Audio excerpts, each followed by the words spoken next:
संसदेच्या 3 दिवसीय विशेष अधिवेशनामध्ये आज केंद्रीय गृहमंत्री अमित शहा लोकसभेत 131व्या घटनादुरुस्ती विधेयकावर होणाऱ्या चर्चेला उत्तर देतील। महिला आरक्षण आणि लोकसभा जागांची फेररचना या संदर्भातील विधेयक अत्यंत ऐतिहासिक मानलं जात आहे। याच विधेयकावर आज दुपारी 4 वाजता मतदान पार पडणार आहे। मात्र सरकारसमोर 2/3 बहुमत जुळवण्याचं आव्हान असेल, कारण काल विधेयक सादर करताना पार पडलेल्या मतदानाच्या वेळी विधेयकाच्या बाजूने 151 तर विरोधात 185 मतं पडल्याचं पाहायला मिळालं।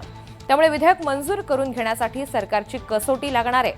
दुसरीकडे विरोधकांनी महिला आरक्षणाला पाठिंबा असल्याचं सांगितलंय, मात्र मतदारसंघ पुनर्रचनेला विरोध असल्याचं सुद्धा स्पष्ट केलं। त्यामुळे आज विरोधकांची एकी कायम राहील का हे पाहावं लागेल। दरम्यान नारी शक्ती वंदन विधेयकासाठी संसदेचं विशेष अधिवेशन सुरू आहे। विधेयकावरील चर्चेचा आजचा दुसरा दिवस आहे। एकीकडे ठाकरे गटाने पाठिंबा दर्शवला असला तरी खासदार संजय राऊतांनी विधेयक मंजूर होणार नसल्याचा दावा केलाय आणि त्यावर सत्ताधाऱ्यांकडून प्रत्युत्तर देण्यात आलं। विरोधकांना विधेयक मंजूर करावं लागेल असं स्पष्टीकरण खासदार डॉक्टर श्रीकांत शिंदे यांनी दिलं, तर खासदार उज्ज्वल निकम यांनी सुद्धा प्रतिक्रिया दिली।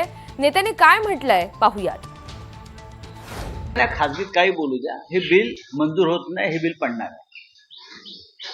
2/3 बहुमत म्हणजे 362 खासदारांचं बळ भारतीय जनता पक्ष किती तोडफोड केली तरी निर्माण करू शकत नाही। तृणमूल काँग्रेसचे खासदार आता कलकत्त्याहून निघालेले आहेत आणि ते दिल्लीमध्ये पोहोचतील। बघा, मला वाटतं आता 4:30ला मतदान होणार आहे आणि काल माननीय प्रधानमंत्री मोदयांनी आणि त्याचबरोबर गृहमंत्र्यांनी जे विश्लेषणपूर्वक भाषण जे केलेलं आहे, जे सगळ्यांना सांगितलेलं आहे की वुमन रिझर्वेशन हे ऑलरेडी जे आहे 2023 मध्ये देखील सगळ्यांनी समर्थन त्याला दिलेलं आहे आणि आज देखील तो ऐतिहासिक दिवस आहे की जिथे महिलांना जे आहे 33% आरक्षण, आजपर्यंत आपण जे आहे ते त्या आरक्षणाच्या मुद्द्यावरती जे आहे ते राजकारण करत आलेलो आहे, पण आज खऱ्या अर्थाने जर आरक्षण आपल्याला द्यायचं असेल तर विरोधकांना देखील जे आहे या मतदानामध्ये सहभागी होऊन या बिलला जे आहे सपोर्ट करावंच लागेल। विरोधकांचं एकच म्हणणं होतं की 2011 चे निकष लावण्यात यावे, ते जनगणनेनुसार जे निकष लावण्यात यावे जे आमचं म्हणणं होतं, परंतु त्याला विरोधक तयार नव्हते।